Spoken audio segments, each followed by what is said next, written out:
नमस्कार मित्रांनो, मराठीत आणि खरं तर सगळ्याच भारतीय भाषांमध्ये म्हण आहे की जसं ज्याचं कर्म तसं त्याला फळ मिळतं.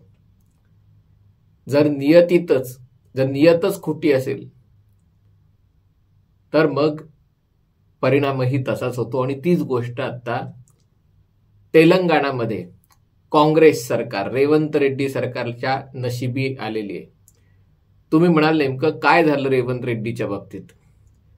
आपल्याला आठवत असेल राहुल गांधींची भारत जोडो यात्रा. न्याय देण्यासाठी राहुल गांधी बाहेर पडले आणि या यात्रेत आणि नंतरही राहुल गांधी ठिकठिकाणी ओबीसींवर कशा प्रकारे अन्याय होतोय आणि ओबीसींना कशा प्रकारे आरक्षण मिळालं पाहिजे, जेवढी त्यांची लोकसंख्या तेवढं आरक्षण मिळायला पाहिजे. म्हणजे आता जे 27% आरक्षण आहे त्याच्याऐवजी त्यांना 40%, 50% असं आरक्षण जी लोकसंख्या आहे ती.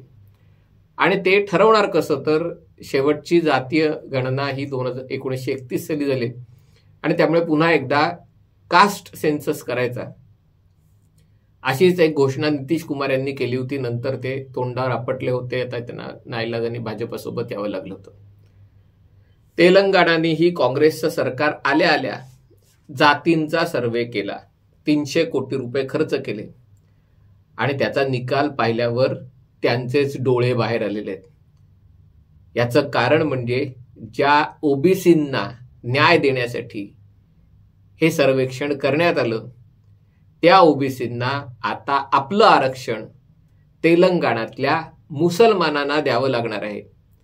कारण या सर्वेक्षणामध्ये राज्यातल्या जवळपास 12.5% मुसलमानांपैकी 10% मुसलमान आपण ओबीसी असल्याचं त्यांनी या सर्वेक्षणात नोंदणी केली. म्हणजे बघा, जर 80%हून जास्त मुसलमान ओबीसी असतील म्हणजे राज्यातल्या एकूण मुसलमानांची संख्या, तर त्याचा परिणाम एकूणच आरक्षणावर काय होणार आणि जर तो परिणाम नाही झाला तर ओबीसी आरक्षणावर काय होणार हे लक्षात घ्या. आकडेवारी थोडीशी सांगतो म्हणून जरा वाचून दाखवतोय. त्याच्यामध्ये सांगितलं की ह्या जे सर्वेक्षण केलं आणि जवळपास 96% घराघरात जाऊन हे सर्वेक्षण केलं. त्याच्यात त्यांनी सांगितलं की राज्यात ओबीसींची संख्या 46.25% आहे. याच्यामध्ये मुसलमानांचा समावेश नाही. ख्रिश्चन ओबीसी, बौद्ध ओबीसी, जैन ओबीसी, शीख ओबीसी, कदाचित पारशी ओबीसी या सगळ्यांची संख्या आणि हिंदू ओबीसी अर्थातच यांची संख्या 46.25% आहे. आणि मुसलमान ओबीसींची संख्या 10.08%, म्हणजे एकूण ओबीसींची संख्या साधारणतः 56.3% ही ओबीसींची संख्या आहे. आणि बाकीची जर संख्या बघायला गेलं तर दलित आणि म्हणजे अनुसूचित जाती आणि अनुसूचित जमाती, तर त्याच्यामध्ये अनुसूचित जातींची संख्या 17.43% आहेत आणि अनुसूचित जमातींची संख्या आहे साधारणतः 10.45%. म्हणजे धरून चला 27-28% SC ST झाले आणि 56% ओबीसी झाले. म्हणजे 56 आणि 30 28 म्हणजे जवळपास 84% लोक आरक्षणास पात्र आहेत. आणि त्यामुळे कदाचित राहुल गांधी आता म्हणतील की तेलंगणामध्ये जेवढ्या नोकऱ्या आहेत त्यातल्या 84% जागा आरक्षणास ठेवा, बाकीच्या जागा म्हणजे जे जनरल कॅटेगरी आहेत त्यांना सगळ्यांना मिळून फक्त 16% जागा मिळतील. राहुल गांधींचं तेच तत्वज्ञान आहे ना, जितनी आबादी उतना हक. मग त्यांनी त्याची सगळी यादी काढून दाखवली की देशात कॅबिनेट सेक्रेटरी ओबीसी समाजाचे किती झाले, हे किती झाले, ते किती झाले. आणि म्हणून आता ते आपल्यावर कोणी आरोप करायला नको, कारण काँग्रेसचा राष्ट्रीय अध्यक्ष हा तहहयात ब्राह्मण, इटालियन ब्राह्मण, दत्तात्रय गोत्री इटालियन ब्राह्मण, काँग्रेसचे तहहयात अध्यक्ष. आणि बाकीच्याही अनेक राज्यांमध्ये जर काँग्रेसचे अध्यक्ष बघितले तर मुख्यतः पुढारलेल्या जातीतले जे ब्राह्मण, क्षत्रिय, बनिया यांच्यातलेच काँग्रेसचे अध्यक्ष आहेत. त्यामुळे आता काँग्रेसने ठिकठिकाणी आपल्या ज्येष्ठ नेत्यांना घरी बसून ओबीसी समाजाचे अध्यक्ष, प्रदेशाध्यक्षांना नेमायला सुरुवात केली. ठीक आहे, चांगली गोष्ट आहे. आता पुन्हा तेलंगणाकडे येऊया. कारण 84% आरक्षणाची ना मागणी होणार नाहीये पूर्ण. आणि त्यामुळे मग जेव्हा राज्यात आरक्षणाचा प्रश्न होईल, जे 27% त्याची वाटणी कशी करायची, तर त्या 27%च्या वाटणीमध्ये आता हे 10% म्हणजे 56 पैकी 10% म्हणजे जवळजवळ 20% एकूण, म्हणजे एकूण आरक्षण ओबीसीना जेवढं मिळत असेल त्यातलं 20% आरक्षण मुसलमानांना मिळणार. असा जर त्याचा अर्थ होत असेल तर तो भयानक आहे. तुम्ही म्हणाल असं कशाला पाहिजे, की असं काही त्याच्यामध्ये काही ओबीसी मध्ये सब कॅटेगरी थोडीच असते, त्याच्यामध्ये स्पर्धा करू दे. म्हणजे ओबीसी समाजात असं नसतं की जातींच्या प्रमाणात नोकऱ्या मिळतात असं नाही. अनेकदा असं होतं की बरेचदा ज्यांना नोकऱ्या किंवा शिक्षणात आरक्षणाचा फायदा घेणाऱ्या या 2-3 मोठ्या ओबीसी जाती असतात. बाकी ज्या ओबीसी समाजात 300-400 जाती त्या राज्यांमध्ये असतात, त्याच्या अनेक जातींना हा फायदाच मिळत नाही, कारण त्या तेवढ्या मागास असतात.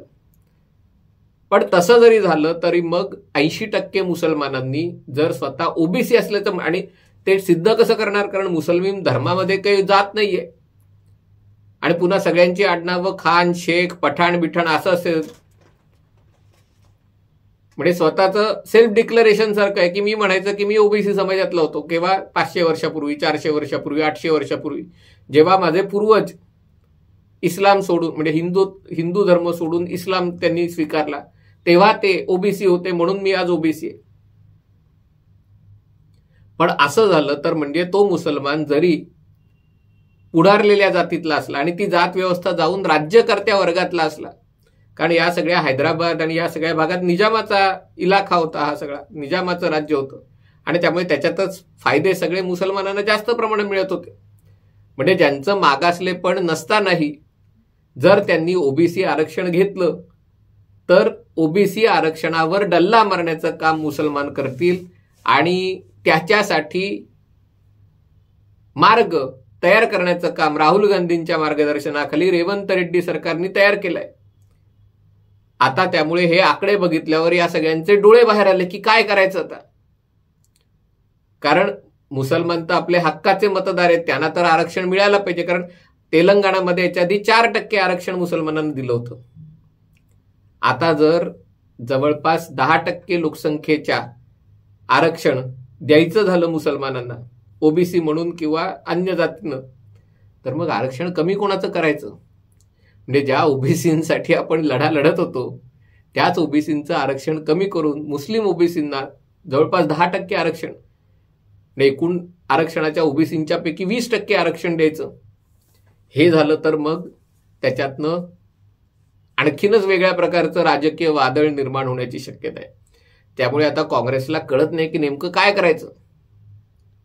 आकडे बाहेर काढल्यावर, कारण याच्या आधी अशा प्रकारे आरक्षणाचा जातीवर आधारित जनगणना करण्याचा प्रयत्न मनमोहन सिंग सरकारच्या काळातही झाला होता. तेव्हा चिदंबरम यांनी 5,000 कोटी रुपये खर्च केले होते, एका एनजीओची मदत घेतलेली, आणि त्याच्यातनं जे आकडे आले ते बघितल्यावर सरकारने ते आकडेच जाहीर केले नाहीत.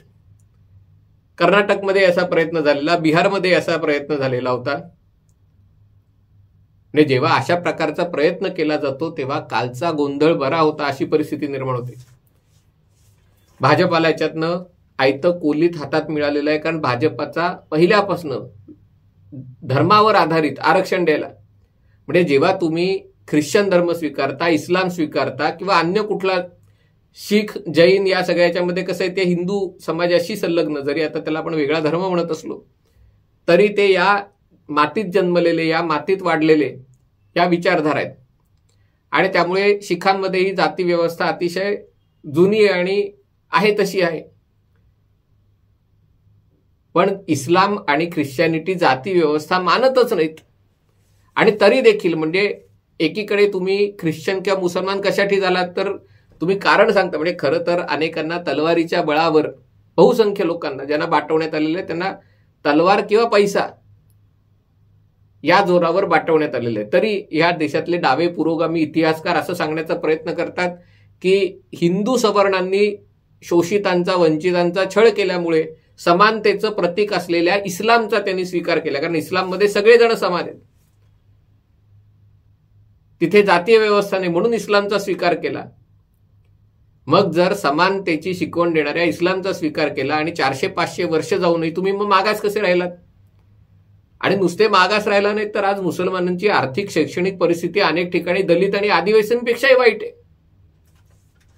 त्याच्यासाठी काँग्रेस सरकार किंवा भारत सरकार जबाबदार आहे का की इतकी वर्ष राज्य केलं? आणि त्यामुळे मुसलमानांना ओबीसीतनं आरक्षण द्यायला भाजपचा तर पहिल्यापासून विरोध आहे, कारण तुम्ही जाती व्यवस्था सोडली, तुम्ही धर्म बदलला, तिथेच तुमची जात नष्ट झाली. त्यामुळे दोन्ही फायदे कसे घेणार? आणि काँग्रेसलाही आता हे करायचं कसं हा प्रश्न पडलाय. त्यामुळे लगेच काँग्रेसचे मित्र हितचिंतक असलेले योगेंद्र यादव वगैरे वगैरे जे सगळे विचारवंत सामाजिक कार्यकर्ते ते लिहायला सुरुवात केली की अशा प्रकारे जातीय आरक्षणात मुसलमानांचा समावेश करणं योग्य नाही.